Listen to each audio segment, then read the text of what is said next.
So yes, I quite literally spent all weekend recreating every single Instagram filter inside of Lightroom. I did that for two reasons. Number one is we hit 1,000 subscribers on the channel, so I wanted to give back to you guys.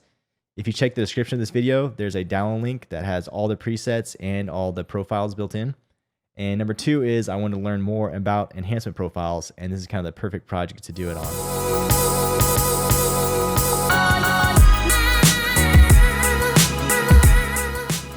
So if you look over here, you can tell that all the presets are doubled up.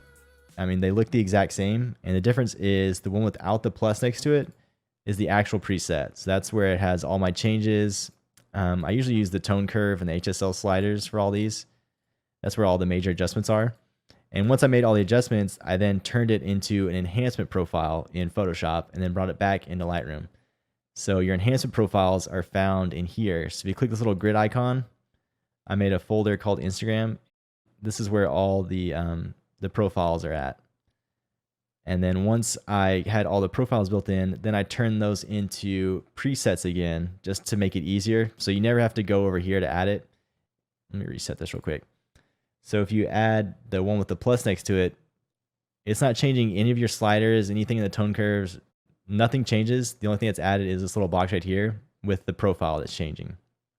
So you have the option to reduce the opacity. You can take it all the way to 0, make it completely transparent, or you can bump it up. Lightroom allows you to kind of over crank it to 200, which I would not recommend for these filters. These are a little too intense for that. This is normally for like HDR images. 100 is the default. I think around 25 to 50, maybe a little bit more, is a good number for these.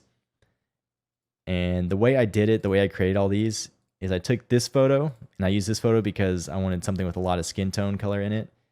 And then I created a color chart with this luminosity grid on the side. I took another real photo, but this one has a lot of different colors in it. And then a regular white picture, just like completely white.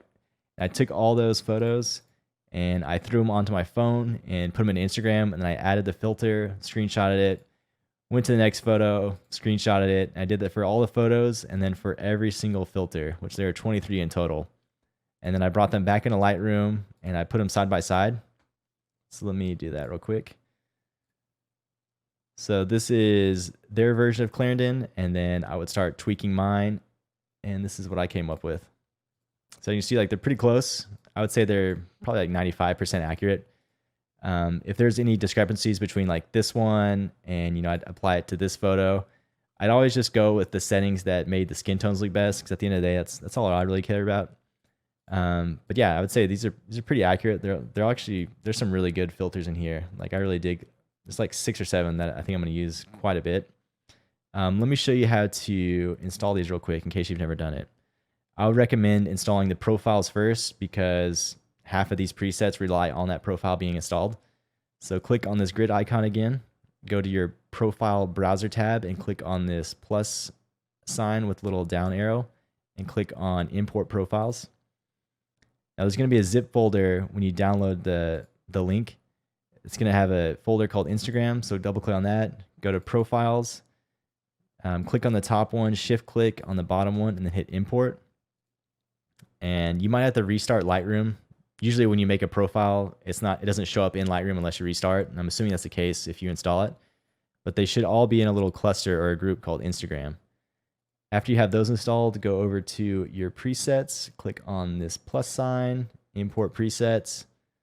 I have mine saved on the desktop. Go to the Instagram folder, go to presets, and again, shift click, select all of them, click import. You might have to group them up, but I just grouped them up and called them Instagram filters. So they're all kind of like nice and tidy in there.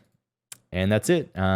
If you guys come up with a filter that's better than mine, you know, just let me know, and, you know, I'll update my list, and, you know, I'll update the download link.